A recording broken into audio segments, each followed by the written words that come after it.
My name is Tyler Kishon and this is my presentation on Leeds Adidas. I'm going to look at research highlights, which I split into three sections: time-stamped research, specific research into the 70s, and then city series in Leeds. And we're going to turn these into facts, observations and insights, and then lastly, my proposition. So to start off with my research highlights.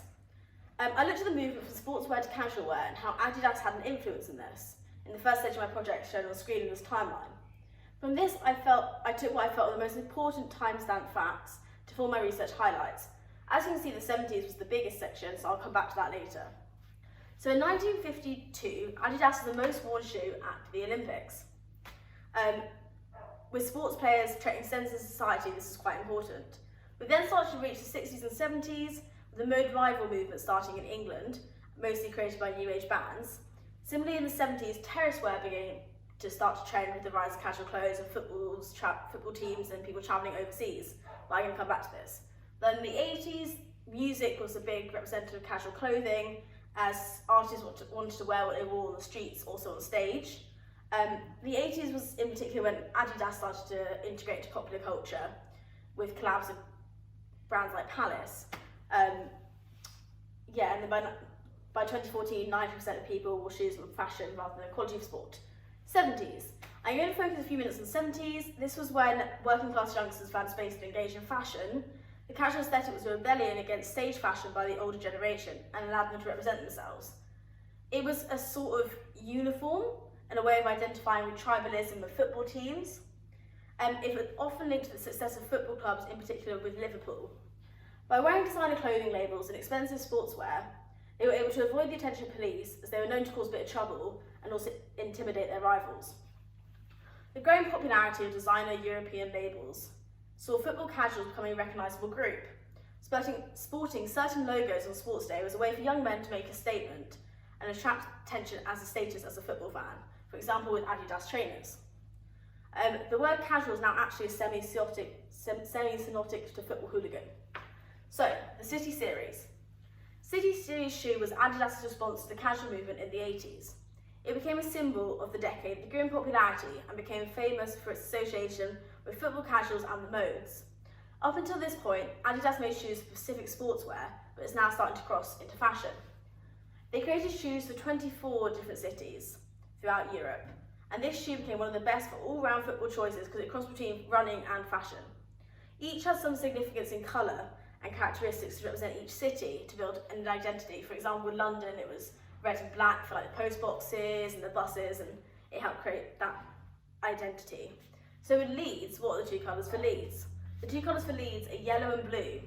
This comes from mainly Leeds United, that being their colours, but also just the fact that it kind of mirrors Leeds in the sense of its brightness and bubbliness and casualness.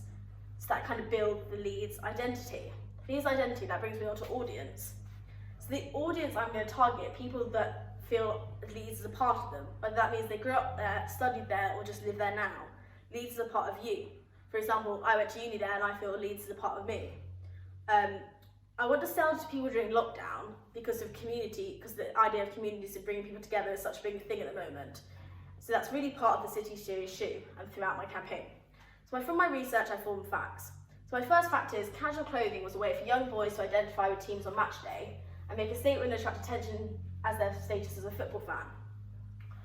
From this, I observed that fashion is a way for a teenager to identify with a group and show their dedication, whether it's wearing casual clothes then or the shoes now. This led me to my first insight. Fashion helps to create identity.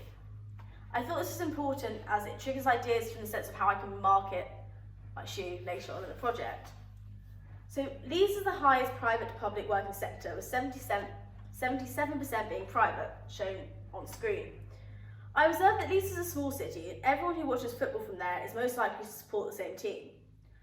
Which I thought was interesting, as this crosses different demographics and mixing the same passion but from different backgrounds, which I thought was less common. So this led to my insight of people from different demographics have mutual interests in local teams.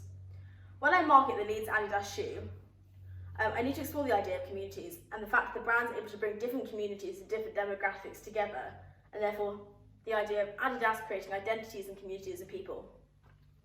So, I felt that looking at audience was creating more helpful insights, and from my experience, Leeds is a mainly student-based city. So I looked up some facts and found that 60,000 students in Leeds. All the students I know, whether they're from Leeds or just go to uni there, feel like Leeds is really a part of their identity. So this got me thinking and led to my insight of ex-students who no longer live in Leeds can be a good target population. Because this made me think, even if they don't live in Leeds now, Leeds is still part of them. Therefore, I still bring some meaning to the shoe of different people. For my last fact and insight, I thought I'd go back to the reason Adidas became casual wear and footballers as my target population. This led to my fact: the majority of these football supporters live in Leeds, were born in Leeds or studied in Leeds. I thought this was interesting. I observed that people are interested in things with a local connection. So similar to my last insight, I thought I'd take it one step further. What makes you a local? So my last insight is people do not always have to live in the city now to identify as a local. I thought this was really interesting because of people moving away and really what is local. So yeah, that's the main one I think I'm going to use as I move this project forward. Talking about moving this project forward, here is my proposition, grown in Leeds. And this kind of brings together all my insights, I think, as community, like identification, like people, it all kind of comes back to Leeds and how your parts and your roots all go back to Leeds, and as the part grows, your roots grow and Leeds is a part of you. So that's why my proposition is grown in Leeds. Thank you. Yeah.